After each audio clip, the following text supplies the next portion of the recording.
महिनाको प्रयासपछि सत्तारूढ़ गठबन्धनभित्र आगामी निर्वाचनका लागि सीट बाँडफाँडमा सहमति। जसपा बाहिरिएपछि लोकतान्त्रिक समाजवादी पार्टी गठबन्धनमा समाहित। ओलीसँग फरक मत राख्ने नेताहरूलाई एमाले टिकट दिएन। घनश्याम भुसाल र भीम रावल सहित 14 जना निवर्तमान सांसद चुनाव लड्नबाट वञ्चित। कोरोना बीमा भुक्तानीका लागि सरकारले रकम निकासा गरे पनि बीमितले तत्कालै रकम नपाउने। राष्ट्रिय स्तरमा अब तथ्याङ्क संकलन गर्न सरकारको अनुमति अनिवार्य। आगामी साताबाट विश्वको ध्यान चीनतर्फ मोडिने। नयाँ नेतृत्व र चीन नीतिका लागि चीनिया कम्युनिष्ट पार्टीको महाधिवेशन हुँदै। र अन्डर 17 एसिया कप छनौटको दोस्रो खेलमा नेपाल भियतनामसँग 5-0 गोल अन्तरले पराजित। नमस्कार, कान्तिपुर डायरीका साथमा साथी रमेश र म दिवा। अब समाचार विस्तारमा। सत्तारूढ़ गठबन्धन दलले 2 महिनाको प्रयासपछि प्रतिनिधि सभा र प्रदेशसभाको उम्मेद्वारी बाँडफाँड गरेका छन्। गठबन्धनबाट जसपा बाहिरिएपछि कांग्रेस, माओवादी, एकीकृत समाजवादी र राष्ट्रिय जनमोर्चाले सीट बाँडफाँड गरेका हुन्। मधेसको अर्को शक्ति लोसपालाई समेत गठबन्धनमा सामेल गर्ने गरी दलहरूले 13 सीटको टुङ्गो लगाउन बाँकी राखेका छन्। हिजो बसेको गठबन्धनका शीर्ष नेताहरूको बैठकले गरेको सहमति अनुसार कांग्रेसले 84 सीट लिएको छ। त्यस्तै माओवादीले 47, एकीकृत समाजवादीले 19 र जनमोर्चाले 2 सीट पाउने भएका छन्। सप्तरी 1 र 2, सिराहा 4, धनुषा 2 र 3, महोत्तरी 3 र 4, सर्लाही 1, बारा 2 र 3, पर्सा 1 र 3 तथा बाँकी 1 मा सीट बाँडफाँड गरिएको छैन। त्यस्तै प्रदेश सभातर्फ प्रदेश 1 मा कांग्रेस 28, माओवादी 16 र एकीकृत समाजवादीले 11 सीट लिने सहमति बनेको छ। मधेसमा 24 सीटको बाँडफाँड भएको छैन भने कांग्रेसले 17, माओवादीले 12 र एकीकृत समाजवादीले 11 सीटमा उम्मेद्वारी दिने सहमति भएको छ। बागमतीमा कांग्रेसले 35, माओवादीले 20 र एकीकृत समाजवादीले 9 सीटमा उम्मेद्वारी दिने तयारी छ। गण्डकीमा कांग्रेसले 23, माओवादीले 11 र एकीकृत समाजवादीले 2 सीटमा उम्मेद्वारी दिने भएका छन्। त्यस्तै लुम्बिनीमा कांग्रेसले 28, माओवादीले 18, कर्णालीमा कांग्रेसले 11, माओवादीले 9 र एकीकृत समाजवादीले 3 तथा सुदूरपश्चिममा कांग्रेसले 13 र माओवादीले 13 सीटमा उम्मेद्वारी दिने सहमति बनेको छ। आज बस्ने गठबन्धन बैठकले सहमतिलाई अन्तिम रूप दिने तयारी रहेको नेताहरूले जनाएका छन्। लोकसभासँग समझदारी बनाउन माओवादी र यसले प्रधानमन्त्री शेरबहादुर देउवालाई अख्तियारी दिएको माओवादी नेता देव गुरूङले बताउनुभयो। देउवाले लोकसभालाई प्रतिनिधि सभामा 10 र प्रदेशसभामा 19 सीट दिने प्रस्ताव गर्नुभएको छ। लोकसभा नेता शरद सिंह भण्डारीले प्रधानमन्त्रीको प्रस्तावमा आफूहरू सकारात्मक भएको बताउनुभयो। लोकसभा अध्यक्ष महन्त ठाकुर सहितका नेताले भने जसपा बाहिरिसकेपछि आफ्नो पार्टीलाई मध्य प्रदेशमा यसअघि जितेको निर्वाचन क्षेत्र सहित 15 र प्रदेशमा 30 सीट दिनुपर्ने प्रस्ताव गर्नुभएको थियो। संचार मन्त्री ज्ञानेन्द्र बहादुर कार्कीले सीट संख्यामा समझदारी बनेको बताउनुभयो। सत्ता गठबन्धन दलबीच सीट संख्याका बारेमा समझदारी बनेको छ। लोकसभासँग कुरा मिलेपछि संख्या र निर्वाचन क्षेत्रमा भएको सहमतिलाई औपचारिकता दिइने उहाँले बताउनुभयो। सीट संख्या र निर्वाचन क्षेत्रको विषय नमिल्दा जसपा हिजो नै सत्ता गठबन्धनबाट बाहिरिएको थियो। सरकारमा रहने कि नरहने भन्ने नैतिक संकट उत्पन्न भएकाले गठबन्धनमा नरहने औपचारिक घोषणा भने गरिन सकेको जसपा नेताहरू बताउँछन्। माओवादी अध्यक्ष पुष्पकमल दाहालले आफ्नो गृह जिल्ला चितवन छाडेर गोर्खा 2 बाट प्रतिनिधि सभामा उम्मेद्वारी दिने निर्णय गर्नुभएको छ। हालै चितवन 3 मा नयाँ घर बनाएर त्यहीबाट चुनाव उठ्ने तयारी गरेका दाहालले हिजो गोर्खा 2 बाट उम्मेद्वारी दिने औपचारिक निर्णय गर्नुभएको हो। चितवनलाई आजीवन निर्वाचन क्षेत्र बनाउने बताउँदै आएका दाहालको यो निर्णयले चितवनका माओवादी कार्यकर्ताले कालो दिनको संज्ञा दिएका छन्। दाहालकी स्वकीय सचिव समेत रहेकी चितवनकी नेत्री निशा न्यौपानेले यो निर्णयलाई चितवनको कालो दिन भन्नुभएको छ। दाहाल पुत्री एवं भरतपुर महानगरपालिकाकी प्रमुख रेणु दाहालले यो निर्णयलाई चितवनवासीका लागि दुर्भाग्यपूर्ण भएको टिप्पणी गर्नुभएको छ। बालुवाटारमा सत्ता गठबन्धनको बैठक लगत्तै पार्टी पदाधिकारी बैठक बोलाएर दाहालले गोर्खा 2 मा उम्मेद्वारी दिने निर्णय अनुमोदन गराउनु भएको हो। गत प्रतिनिधि सभा निर्वाचनमा सोही क्षेत्रमा विजयमा पूर्व माओवादी नेता बाबुराम भट्टराईले उम्मेद्वार नहुने निर्णय गरेपछि दाहाल त्यहाँ पुग्नु भएको हो। भट्टराईले आफूले नै गोर्खाबाट उम्मेद्वार हुन आग्रह गरेको कान्तिपुरलाई बताउनु भएको थियो। गत स्थानीय निर्वाचनमा 11 मध्ये 9 स्थानमा माओवादीले जितेपछि दाहालको ध्यान गोर्खा गएको उहाँ निकट एक नेताले बताए। दाहाल आगामी मंसिर 26 मा 69 वर्ष प्रवेश गर्दै हुनुहुन्छ। केही गरी यसपटक पराजित भए प्रधानमन्त्री बन्ने सपना चकनाचुर हुने भएकाले उहाँ सुरक्षित क्षेत्र खोज्दै गोर्खा पुगेको राजनैतिक विश्लेषक बताउँछन्।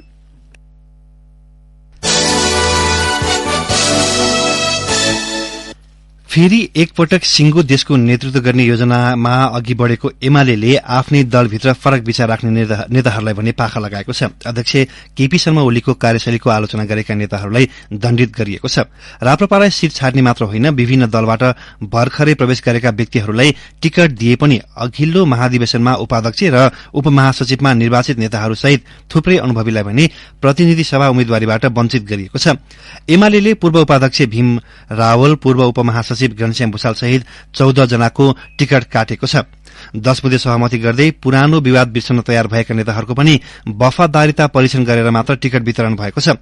अछाम 1 बाट एकल सिफारिश भएका पूर्व उपाध्यक्ष रावलको नाम नेतृत्वले काटेको छ। माओवादीबाट एमालेमा प्रवेश गरेका झपट बोहरा यो क्षेत्रबाट उम्मेद्वार हुने भएका छन्। 10 बुँदे सहमतिको पहल गरेका रावलले एमालेको 10औं महाधिवेशनमा अध्यक्षमा ओलीसँग प्रतिस्पर्धा गरेका थिए। अघिल्लो पटक भूषाल निर्वाचित रूपन्देही 3 यसपालि भने एमाले राप्रपालाई छाड्ने सहमति गरेको छ। हिजो साँझ अध्यक्ष ओली निवास बालकोटमा 2 दलबीच भएको वार्तामा रूपन्देही 3 सहित 3वटा निर्वाचन क्षेत्र राप्रपालाई दिने टुङ्गो लागेको छ। राप्रपाले रूपन्देहीबाट दीपक बोहरालाई उम्मेद्वार बनाउनेछ। 2074 सालको प्रतिनिधि सभा निर्वाचनमा भूषालले बोहरालाई पराजित गर्नुभएको थियो। रूपन्देही बाहेक झापा 3 र बाँके 2 मा पनि राप्रपाले पाउने भएको छ। झापा 3 बाट अध्यक्ष लिङदेन र बाँके 2 मा धवल शमशेर राणा चुनाव उठ्ने तयारीमा हुनुहुन्छ। राप्रपाका अध्यक्ष राजेन्द्र लिङदेन सहित टोलीले हिजो साँझ सीट बाँडफाँडको विषय एमाले अध्यक्ष ओलीसँग वार्ता गरेको थियो। ओलीले प्रतिनिधि सभा विघटन गर्दा विरोध गरेका अन्य नेताहरूको पनि टिकट काटिएको छ। सिन्धुली 1 बाट गणेश पहाड़ी, कञ्चनपुर 3 बाट दीपक प्रकाश भट्ट, झापा 2 बाट पवित्रा निरोला खरेल, दैलेख 2 बाट राजबहादुर बुढा सहित निवर्तमान सांसदहरूको टिकट काटिएको छ। उनीहरू आफ्नो निर्वाचन क्षेत्रबाट सिफारिश भएर आएका थिए। पहाड़ीले लगातार 2 पटक जितेको सिन्धुली 1 मा प्रदीप कटुवालाई उम्मेद्वार बनाइएको छ। कञ्चनपुर 3 मा निरुदेवी पाल, झापा 2 मा देवराज घिमिरे र दैलेख 2 मा लक्ष्मीप्रसाद पोखरेललाई उम्मेद्वार बनाइएको छ। अध्यक्ष ओलीलाई साथ दिँदै आएका कतिपय नेताहरू पनि यसपालि पछि परेका छन्।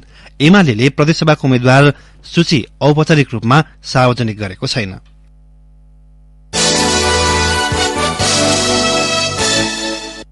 मध्यपश्चिम बंगालको खाड़ी र न्यून चापिय क्षेत्रको प्रभावका कारण नेपालमा असै 3 दिन हल्कादेखि भारी वर्षा हुने मौसमविदहरूले आकलन गरेका छन्। लुम्बिनी र सुदूरपश्चिम प्रदेशका केही स्थानमा भने भारी वर्षा हुने र नदीमा जलसतह बढ़ने भएकाले सतर्कता अपनाउन जल तथा मौसम पूर्वानुमान महाशाखाले आग्रह गरेको छ।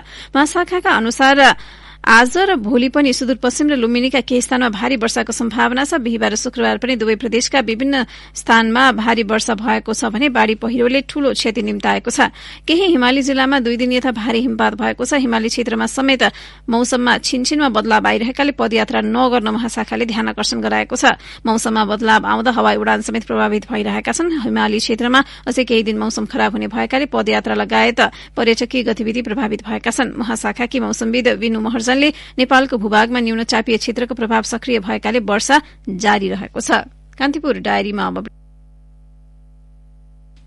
ब्रेकपछि कान्तिपुर डायरीमा अब बाँकी प्रसंग। स्विजरल्याण्डको जेनेभामा भएको मानव अधिकार परिषदको बैठकमा नेपालले चीनको पक्षमा मतदान गरेको छ।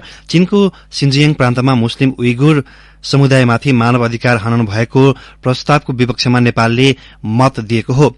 एक चीन नीतिमा प्रतिबद्ध नेपालले उसको आन्तरिक मामिलामा अर्को छिमेकी देश भारत तटस्थ रहे पनि बेइजिङको पक्षमा उभिएर मतदान गरेको हो। नेपाल सहित 19 मुलुकहरूले चीनको समर्थनमा सो प्रस्तावमा मतदान गरेका छन्। कुल 47 सदस्यीय मानवाधिकार परिषदमा अमेरिका सहित 17 मुलुकले मुस्लिम उइगुरमाथि मानवाधिकार हननको विषयलाई छलफलमा लैजानुपर्ने भन्दै मतदान दिएका थिए। चीनको आन्तरिक मामिलामा अर्को छिमेकी देश भारत तटस्थ बस्दा नेपालले किन पक्ष वा पक्षमा मत हाल्नु पर्यो भन्ने प्रश्न उठेको छ। तर जेनेभामा राष्ट्रसंघका लागि नेपालका स्थायी नियोगका प्रमुखका रूपमा काम गरिसकेका कूटनीतिज्ञ दिनेश भट्टराई मानवाधिकार परिषदको बैठकमा नेपाल सरकारले गरेको मतदान मुलुकले लामो समयदेखि अपनाउँदै आएको सिद्धान्तकै आधारमा रहेको दावी गर्नुहुन्छ। भू राजनीतिक मामिला जानकार चन्द्रदेव भट्टले भने नेपालले यसरी चीनको पक्षमा मतदान गर्दा भोलि अप्ठ्यारो हुन सक्ने बताउनुभयो।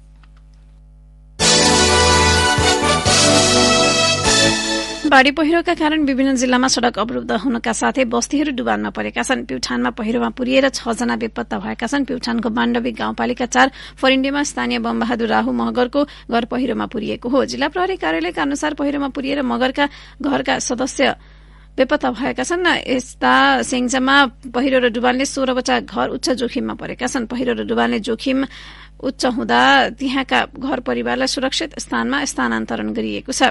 यसैगरी गुलरिया नगरपालिकाको मुक्तिनाथ घाट, गणेशपुर, थपुवा, बालापुर लगायत स्थानमा दर्जनौं घर डुबानमा परेको सशस्त्र प्रहरी बलले जनाएको छ।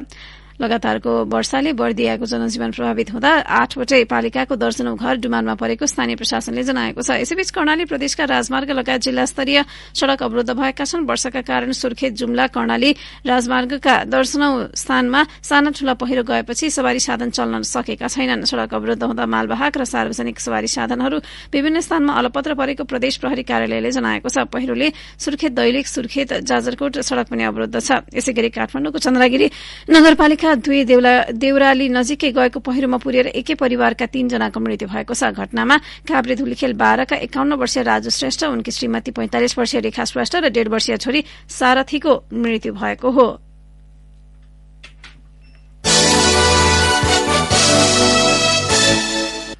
किसानले लगाएको मुख्य धान बाली भित्र्याउने समय हुने लागेको छ। दशैं तिहार जस्ता चाडपर्वसँगै किसानहरू वर्ष दिनका लागि खाद्यान्नको जोहो गर्ने गरेका छन्, तर पछिल्ला वर्ष देखिएको मौसमी परिवर्तनले उनीहरूलाई झस्काएको छ। ताप्लेजुङ सहकर्मी आनन्द गौतमको एक रिपोर्ट। मनसुनी वर्षा शुरू भइरहँदा ताप्लेजुङकै दोस्रो ठूलो व्यापारिक केन्द्र दोभान बजारका बासिन्दालाई चिन्ता बढ्छ। तम्बोर नदी र मैया खोलाको बीचमा रहेको यो बजार 6 वर्ष अघि मैया खोलामा आएको बाढीले आधा जति बढारेको थियो। जब मनसुन बाहिरिने समय हुन्छ, यही बजार वारी हान्द्रुङ बेसीमा धानबाली लगाएका किसानलाई भने पाक्नै लागेको बाली भित्र्याउन पाइन्छ पाइँदैन भन्ने चिन्ताले पिरोल्न थाल्छ। यसको न्यूनीकरणका लागि किसानलाई पूर्व सूचना दिनुपर्ने धारणा फोङलिङका संगीता कार्कीको छ।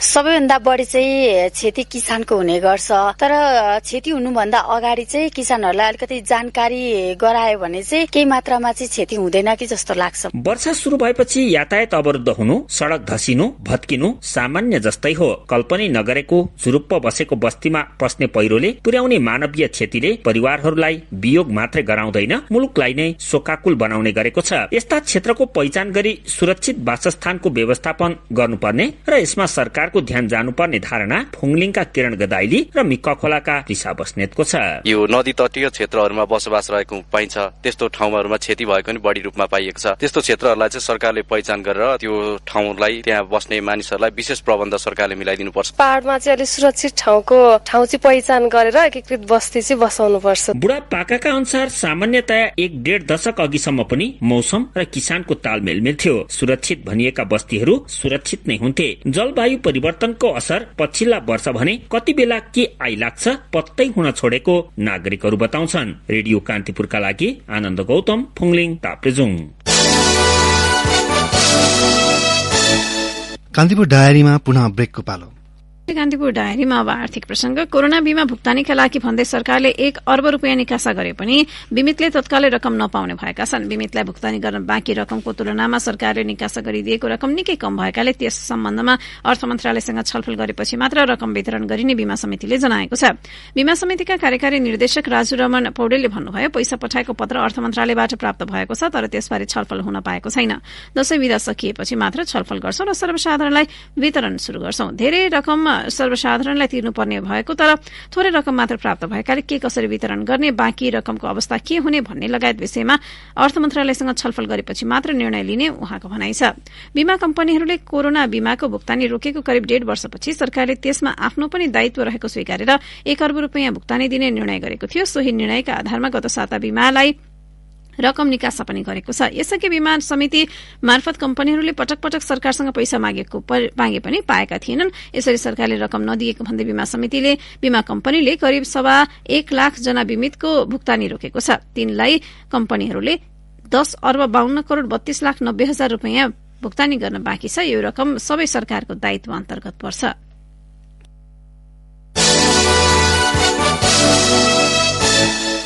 राष्ट्रिय स्तरको अनुमान र विवरण खुल्ने गरी विभिन्न क्षेत्रमा गरिने तथ्याङ्क संकलन तथा त्यसको प्रकाशनका लागि सरकारको अनुमति लिनुपर्ने भएको छ। गत भदौ 28 मा प्रमाणीकरण भएर कार्यान्वयनमा आएको तथ्याङ्क ऐन 2079 अनुसार राष्ट्रिय एवं अन्तर्राष्ट्रिय गैर सरकारी संस्था एनजीओ, आईएनजीओ, निजी तथा सामुदायिक संस्था र व्यक्तिगत रूपमा गरिने अध्ययनले राष्ट्रिय स्तरको प्रतिनिधित्व गर्ने अवस्था रहे त्यस्तो तथ्याङ्क संकलनका लागि सरकारको अनुमति लिनुपर्ने भएको हो।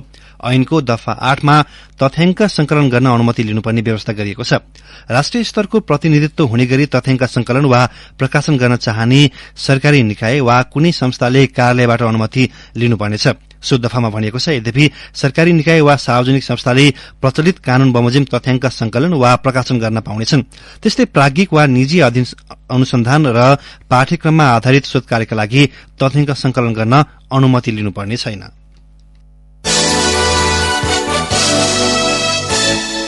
कान्तिपुर डायरीमा अब कान्तिपुर सविस्तार। कान्तिपुर सविस्तार।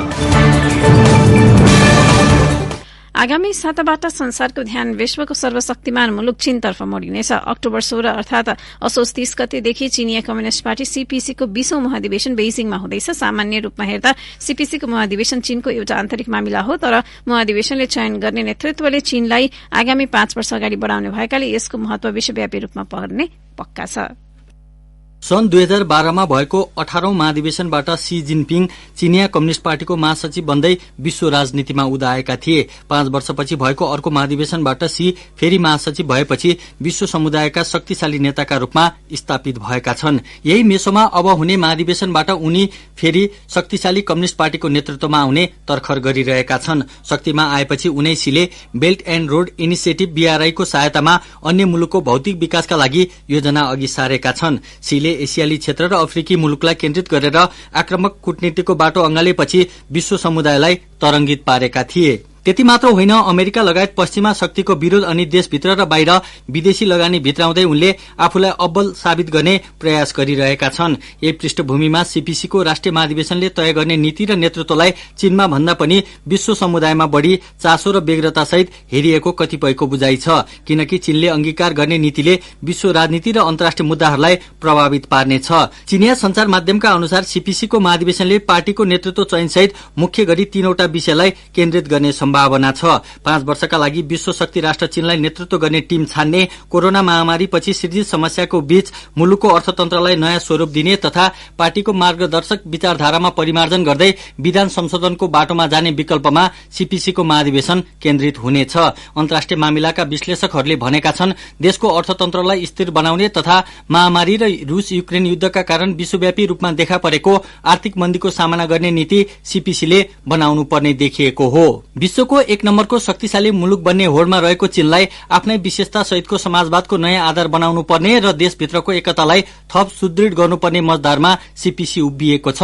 यतिखेर चीनका लागि चुनौतीका थुप्रै पहाड़हरू छन्। कतिपय देशसँगको वैदेशिक सम्बन्धमा देखिएको उतार चढ़ाव र तनाव उसका लागि टाउको दुखाइको विषय भएको छ। अमेरिकासँग वर्षौंदेखि देखा परेको व्यापारिक र सामरिक टकराव अनि एसिया प्रशान्त क्षेत्र र ताइवान मामिलामा उत्पन्न विवाद चीनका लागि चुनौतीको अर्को रूप हो। अब चर्चा गरौं सीपीसीको महाधिवेशन र पार्टी संरचनाको।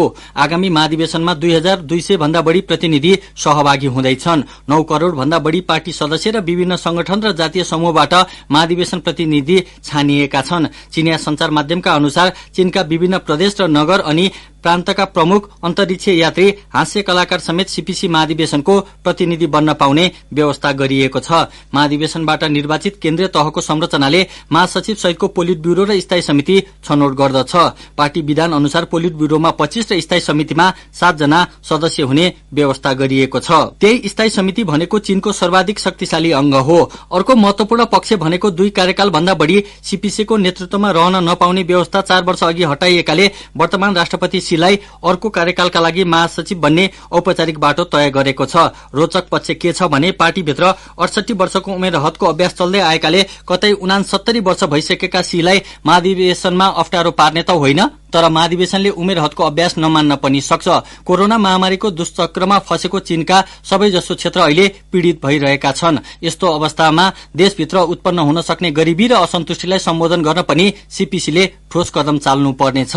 त्यसैले सीपीसीको नेतृत्व चयनलाई विश्व समुदायले कुरेर बसिरहेको अवस्था हो। सीपीसीको नेतृत्वले पार्ने विश्वव्यापी प्रभावसँग नेपाल पनि जोडिने पक्का छ, किनकि भू राजनीति र अन्तर्राष्ट्रिय मामिलामा चीनसँगै अमेरिका सहितका विश्व शक्ति र भारत लगायत क्षेत्रीय शक्तिको चासो नेपालमा पनि बढ्दै गएको छ। अन्तर्राष्ट्रिय सञ्चार माध्यमहरूको साथमा रेडियो कान्तिपुरका लागि अनिल बोगटी। कान्तिपुर सविस्तार।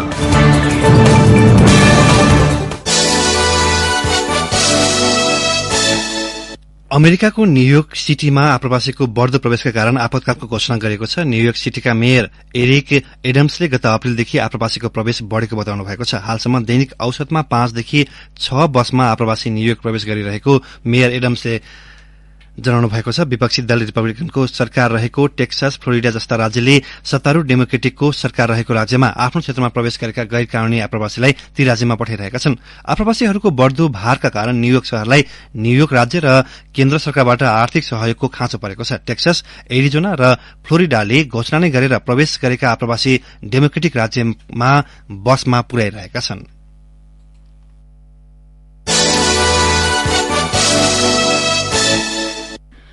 अब खेल प्रसंग। एएफसी अन्डर 17 एशिया कप छनौटमा हिजो नेपालको चुनौती समाप्त भएको छ।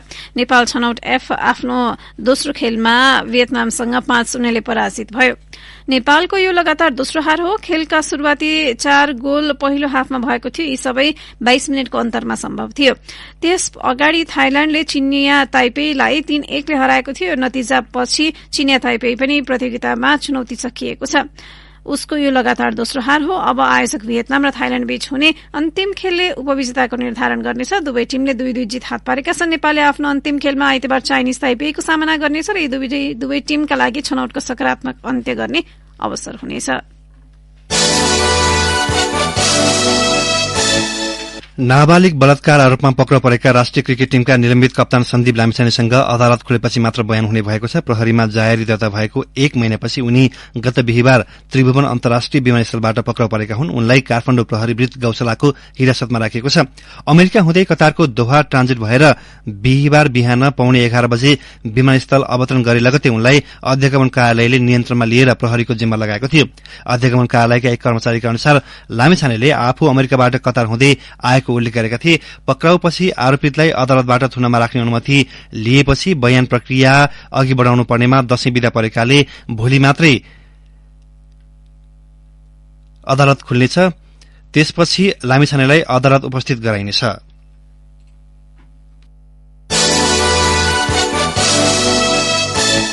डेभिड वार्नरको आक्रामक 75 रन र मिचेल स्टार्कको 4 विकेट प्रदर्शनको मद्दतले अस्ट्रेलियाले वेस्ट इन्डिजलाई 31 रनले हिजो पराजित गर्दै T20 अन्तर्राष्ट्रिय श्रृंखला 2-0 ले जितेको छ। 2020 विश्वकपको उपाधि रक्षा गर्ने तयारीका क्रममा अस्ट्रेलियाले सजिलो जित निकालेको हो। ठोस शुरूआत लिएको घरेलु टीम एक समय 1 विकेट गुमाएर 95 रनमा थियो, तर त्यसपछि उसले 5 रनमा 3 विकेट गुमाएको थियो। टीम डेभिडले त्यसपछि टीमको उद्धार गर्ने क्रममा 20 बलमा 42 रन बनाए। उनले 3 विशाल छक्का प्रहार गरे र टीमले 7 विकेट गुमाएर 178 रनको स्कोर खड़ा गरेको थियो। प्लेयर अफ द म्याच वार्नरले खेलेपछि आज सबैको उत्कृष्ट अलराउण्ड प्रदर्शन रह्यो। हामीले खेलको बीचमा टेस्ट म्याच शैलीमा बलिङ गर्ने निर्णय गरेका थियौं। यसले वेस्ट इन्डिजलाई असजिलो बनायो। कप्तान एरन फिन्चले भने वार्नरको प्रदर्शन निर्णायक भएको बताए।